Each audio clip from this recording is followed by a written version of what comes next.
New MBTA General Manager Phillip is speaking to the media outside of Park Street Station in Boston following his first commute. Let's take a listen in. A lot of riders along the way.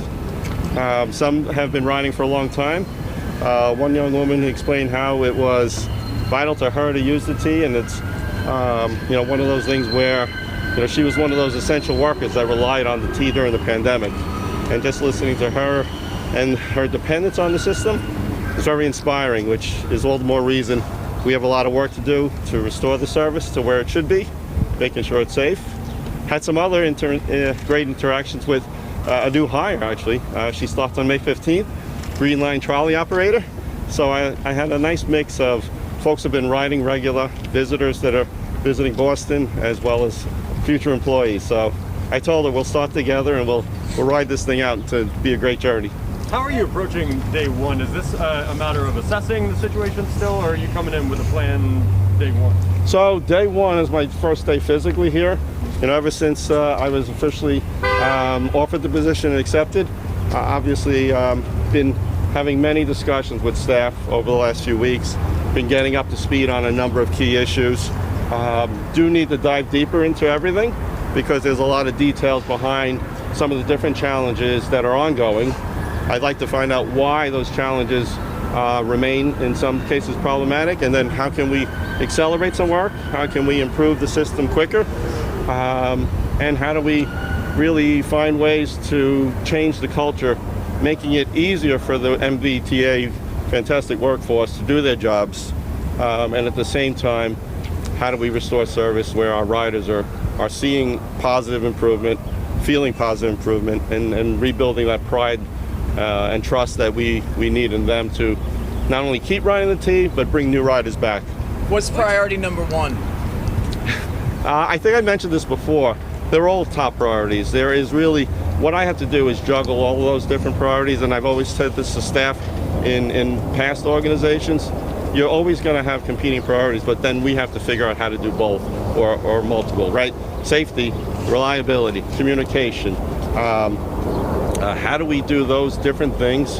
I'm going to be meeting as not only with the direct reports, but I want to meet with staff throughout the organization because I want to hear the challenges that we have at different levels. I want to later on be meeting with some bus operators and bus maintenance facility.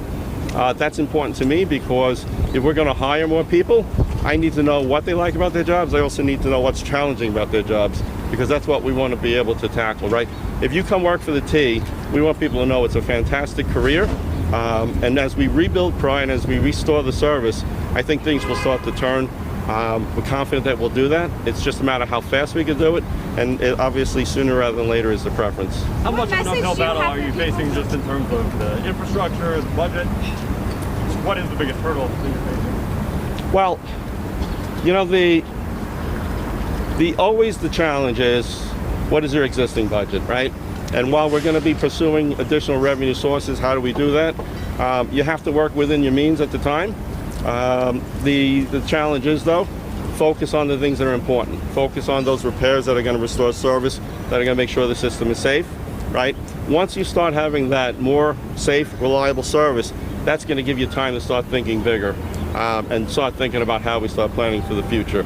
A lot of the things that right now, I think, is the staff are so embedded in what we're doing, they need a second to stop and think about what we're doing and seeing how we could do it better. I'm going to interject that into the discussions, and we're going to make sure that we tackle those issues, and we're going to do things not only best practices, but we're going to also look for new innovative things. I mentioned before, a lot of outside the box thinking. Sometimes it's not traditional, but sometimes it makes sense and it can make meaningful benefits. What message do you have for riders and lawmakers who have lost faith in the T's ability to turn itself around? A year ago today, a man was dragged to death by a red line train at Broadway Station, the station you'll be using to get to Cabot Yard. People thought that might be rock bottom for this agency and it might be able to turn itself around, but we've only seen more safety issues and deteriorated service. What do you say to people who've lost faith in the agency? Well, first I want to say deepest sympathies to Robertson Leyland's family. That was a tragic incident. But the people who have lost faith in the T, I tell them, stay tuned, right? If we lose faith, then why are we even trying? The real thing is you have to believe, you have to have a vision, and we do. I know the people at the T, the ones I've been speaking to, know we can turn it around. I'm going to demonstrate that we can turn it around. I'm going to get out. We're going to talk about the issues openly, and we're going to talk about how we're going to turn it around as well. Because once they start to hear the plan, and we put that plan on paper, publicly share it, people will see that we have a strategy. And then you'll start to see meaningful improvements. It'll be slow at the beginning, but as you start to see them come, I think people will regain that trust. It's been very frustrating for a lot of folks. I understand that. As a rider myself, there are days where something happens, but I'll tell you, if the people that are driving cars, I'm sure they have it every day too, right? There's a fender bender, and next thing you know, you lose the lane, and now you're sitting in tremendous traffic. It happens in every walk of life, but it's how you overcome those issues that's going to be important. We're going to solve problems, and we're going to move this place forward. In terms of the new hires, just the third-party agency that came out with the projections this past week, talking about 1,800 current spots are going to need to be filled to meet the needs, and then potentially another 1,000 to cover just people who are retiring or searching other jobs. So 2,800 altogether over the next year. Do you find those projections to be in line with what you're seeing? Well, I'm going to sit down with the team. I've been speaking with the CAO and the HR team about the needs. We're going to be very aggressive. I think this Saturday we're going out to Mattapan. I'll be joining them at the HR Mobile because we're going to the communities. We want to go and promote the opportunities with us. Is it a challenge? It is a challenge, but if you start to tackle this in ways that you start making meaningful benefit, I think when you look at the big number, it seems almost insurmountable. But when you start to say, how many people do we need to bring on every month? How many people do we need? And if you have a month where it's short, then the next month you just push a little harder. You can be done. At my last role, we had a tremendous amount of hiring that we needed to be able to provide service to Grand Central Madison. 700 new hires, training, etc. They hit the mark, and that's the same kind of creativity that we have here. I know the folks are working hard on bringing on staff, and we're just going to have to get out and promote that it's not just this entry-level position that we're looking at, but it's the career that you have if you come to the T. It's a fantastic career. I've riding with a lot of folks today who have started at those entry levels. I know in the past agencies, you can work your way up to the very top, and it's that kind of flexibility with an organization, I think, that really motivates people to say, let me take a look at that job and give it a shot. You mentioned being a T rider. What have been your observations and your experiences thus far? I know it's still very new, but what did you think? How Well, has been your experience? I've been riding the T for quite a bit. Every time I visit Boston, my daughter, I think I mentioned, goes to Northeastern. So for 4 years, I've been using the T. The company I previously worked at has an office in Charlestown, so Sullivan Square is where I always got off. It's one where I find it much more, even if there's slow speeds right now, it's much more relaxing. And I enjoy sitting on the train. I enjoy sitting and having that time to myself where you can, if you're going early and you want to close your eyes for a bit, that's fine. If you need time to catch up on emails and do work, that's fine. I think that is, we're all in a rush, and I understand time is precious to everybody, but I enjoy mass transportation. That's why I took this role, and I want everyone else to start enjoying it too, because every precious minute of their time that they're not at home and with their families, I understand that's lost time. We're gonna restore that back to them. How extensively have you been briefed on the speed restrictions that are still in place across the system? Do you feel like you're, pardon the pun, up to speed on the state of affairs there? And roughly, even very broad ballpark figure, how long do you think we're going to continue to see that in place? Well, I've been getting some briefings on it. I need a lot more information on it. What I've asked the team to pull together is not just the information on where the speed restrictions are, but I want a list of all the work that we need to do to accomplish and remove that.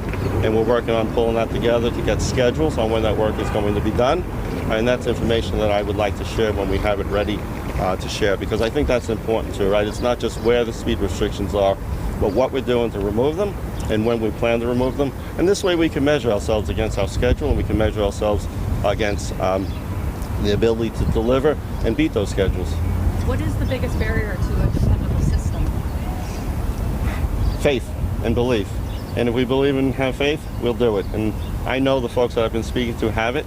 It's a matter of me, as I've thought about empowering them to make those decisions timely. I think too often in agencies and over the years, you develop processes that add time to different things. What we need to do is dive into that and how to make their jobs easier to deliver for everybody else, right? Obviously, there's a lot of other things. How do you get the work done? How do you get revenue? How do we hire everyone? But we're going to tackle those things too. And fixing the infrastructure should be should be the easiest thing. Those other things that go along with it, how we interact with the public, the communities, I think that's important too, because it's the messaging on how we do it, so they understand it. You have a lot of public leaders who are pushing for free rides. How do you generate revenue, and how do you deal with difficult budgets if you're giving away free rides? Well, you know, mass transportation, I think historically has not been a profit maker, right? We will deal with the fares and the fare structures in due time. I know there's a lot of folks discussing that. What I want to do is make sure, however you're using it, whatever the fare structure is, it's safe, reliable, and it's equitable for everybody that relies on it. Yeah, I mentioned about the young woman I met on the train this morning. She talked about how important it was to her that the T was reliable and affordable. I understand that. And those are the folks that mass transportation is their only means of travel. And when that's your only means of travel, it becomes more frustrating when it's not safe, reliable, and timely. We're gonna fix that, because I think everyone here knows during the pandemic, those heroes that were working every day because they had to get to their jobs relied on the T, and we're going to keep doing that for the future, even during good times. So that's our goal. Thank you. Do you envision yourself being an everyday T rider to get to work? Absolutely. I'm going to not only use it to get to work, I'm going to use it to get to restaurants. I'm going to use it to get to businesses. Part of my reason to coming is not just the T, but the city of Boston, the state of Massachusetts has so much to offer, and that's what I want people to know. The T is not just have to be for commuting. The T can be for using it to get out and about. It's a fantastic way to travel and see all the different destinations that are here. And I think that's going to be important to restoring ridership as well, right? It's not just in the morning commute and the evening commute. It's what you're doing during the days and the evenings and weekends. And we're going to promote that. And we're going to restore service for people. Thanks, everyone. Thank you. Thank you, everyone. Have a great day. We'll see more of each other, I'm sure.